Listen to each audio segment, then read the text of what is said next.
Hello, Ryan here, aka Mac, and welcome. Alpha 323.1 on the PTU has had many builds since it went live, so let's take a look at what's on the way. As always, a huge thank you to all of my patrons and channel members, in particular to my latest patron Radek, and to PID TMS for upping their pledge. Plus, a big thank you to my latest channel member Funnus. Thank you all so much for the support, it is truly appreciated.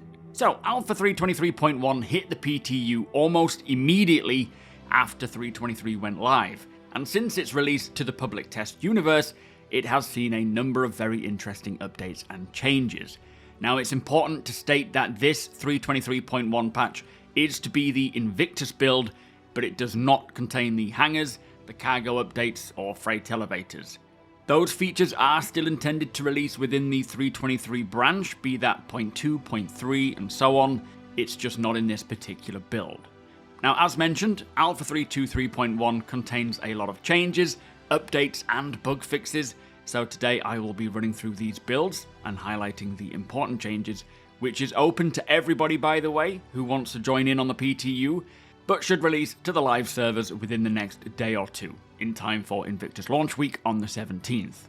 Now, one of the biggest changes that I really love for 323.1 is that vehicle parts, weapons, and components that are fully damaged can be repaired again. So if any of these items get taken down to 0 health, you can remove them from your ship using the tractor beam, and then using the repair tool, fix them back up again.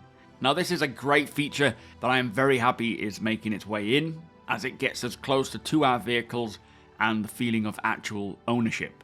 This patch also brings with it the gold standard Sabre Raven, new medical Ursa Rover variant, or NERSA as it's been dubbed, which I do love. But one very big and very controversial change is that Cloud Imperium say they are wanting to provide players with a less brutal experience when getting into the action. So they are making all medical bed tiers capable of being set as a regen location, with range being the difference between each tier. So a tier 3 bed now allows players to respawn up to 20 kilometers away. So if you are within 20 kilometers of this bed and you have set that as your respawn point, you can then respawn back in again. And any tier 2 bed can allow up to 50 kilometers away. Now, personally speaking, this is highly likely a temporary change to firstly make the persistent universe in its current state less punishing, but also to help Cloud Imperium gather FPS data quickly.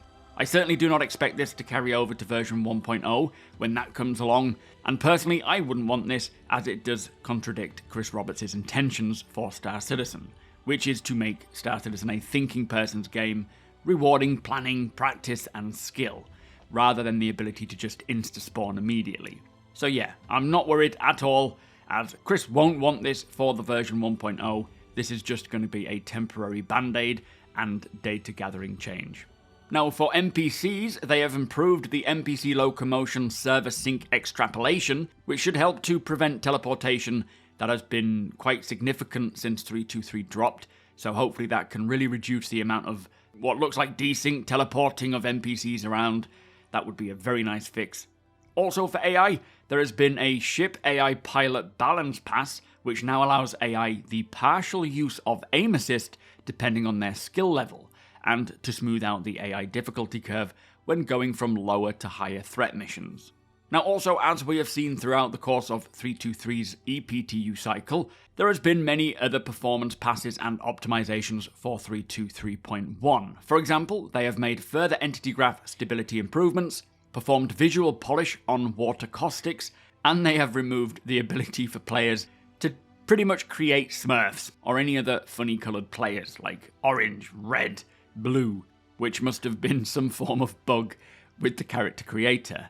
They have also made further game-wide client performance optimizations, interior map material optimizations, which hopefully stops the drastic frame rate drop when using the interior map that I have found.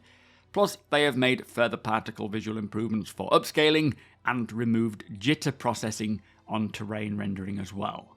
And alongside all of this, they have performed 33 bug fixes. Now finally, Invictus. Now, Invictus launch week kicks off in a couple of days, starting on the 17th until the 29th. And this is also being tested on their PTU for 323.1 with the expo halls opening up for players to check them out, the Idris being available to tour, plus the fleet flyby with the Polaris. Now, I'm not sure if the Polaris is actually flying by during the PTU phase. Do let me know in the comments if that has happened yet. Otherwise, it's likely they are saving that for when the patch goes live.